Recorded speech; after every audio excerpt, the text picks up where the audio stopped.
Hey folks, welcome back to my channel safdt. Inflation had been soaring high, causing prices to soar too.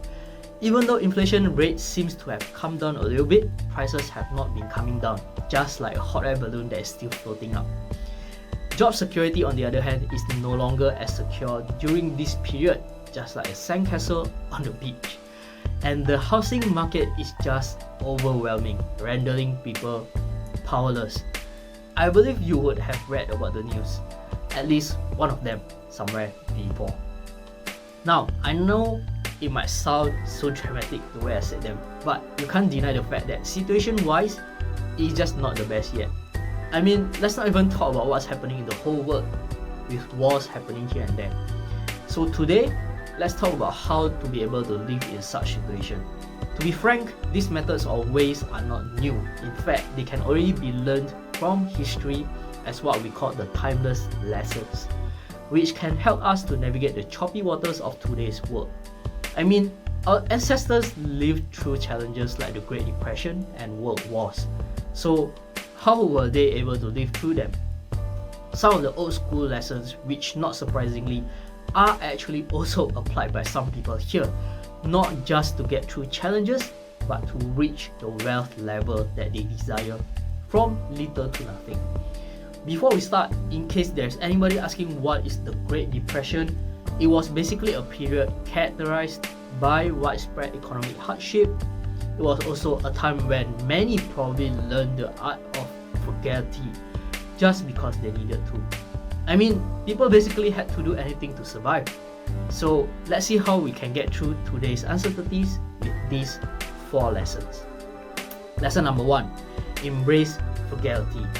Apparently this is how people can survive longer, right? By being frugal. But what is frugality? By definition, frugality is a state of being frugal, which is a careful management of resources, which in our case is money. Back then, when people don't have anything much, people learn to make do with what they had instead of constantly buying new. Basically, they knew how to stretch the dollar further. Repairing, reusing, repurposing became the norm. This principle pretty much can be a cornerstone of a frugal living today. You can explore creative ways to repurpose items around your house. Now, I'm not saying we should all become extreme couponers or turn our homes into hoarding heavens. That's bad actually. But learning to live with less and make smart financial choices can make a big difference in our wallets and our stress levels as well. Now, I know some of us already like to look for discounts or sales before buying. That's a good one too. Next, lesson number 2. Budget and save.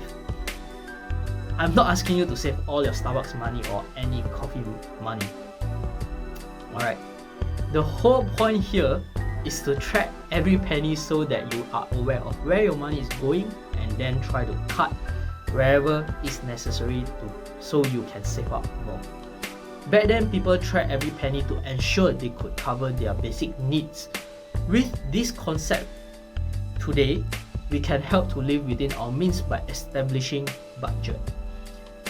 Applications are readily available on your phone these days. You can find tools or apps designed to help monitor your spending and savings today. Unless you are more of a hardcore version like me, you can always do up your own Excel sheet. But of course, why would you save so hard and do budgeting, right? Remember, it's not just for surviving, it is also for your future self. Lesson number 3. Invest in yourself. Invest in skills. During hard economic times, having a diverse skill set can be invaluable. The Great Depression saw people learning various skills to save money or barter with others. In Singapore, this probably can be quite obvious. During the COVID period, a lot of people suddenly did a career switch from non-IT field to IT field. Most of them did so by either self-learning, taking courses, or going through boot camps. Investing time in learning new skills theoretically can be anything that can help to give you more opportunities. It can be basic car maintenance, sewing, or cooking from scratch. Not only it can open up more doors, it can also lead to significant savings. Moreover, these skills can become hobbies, providing personal fulfillment along with financial benefits. So, learn new skills, take online courses, or develop your talents. These investments will pay off in the long run, making you more employable and adaptable to change. Sounds good? Lessons number 4, the DIY spirit. Now, DIY stands for do it yourself. So there's no doubt that if you do everything by yourself, it can help to save some cost, as you can probably already tell. Back in the day, people often fix their own stuff. They were not afraid to get their hands dirty. But of course, with the advancement of technology, which is meant to create convenience, more and more people no longer DIY. Well, not everybody of course, but in Singapore, this is definitely a thing. Time and convenience, the two nice things to have. However, in a pinch of time, being self-sufficient and resourceful sure can help the pocket, even though it is for a bit. A good example would be growing your own food. Well, I don't mean growing everything on your own, but you can start with growing herbs or fruits or vegetables, which is actually doable. There was a time in Singapore where seeds were actually handed out to us, so we can do our own planting, and some people actually do continue up until this moment. Part of the reason is how one knows he or she is eating organic food. And by growing your own food, perhaps you can save a bit on your grocery costs, especially when it is harvesting time. I mean, some herbs really cost a lot, like Thai basil.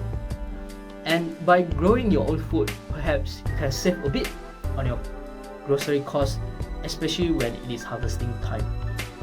Although the main point of this is so that you can hopefully save a bit of money, it actually can give you a sense of accomplishment too. I mean, would you feel good eating your own self-grown vegetables, knowing that it is actually organic as well? So, having a little spirit of this spirit definitely won't hurt, and surely it can help out a bit in that time to come. So, the bottom line is that by adopting some of these practices, you can cultivate a frugal lifestyle that not only benefits your wallet, but also enriches your life. Through mindful spending, honing new skills, investing in yourself, and budgeting wisely, you can navigate through economic uncertainties with a sense of empowerment and resilience. Alright, so that's all folks for today's video.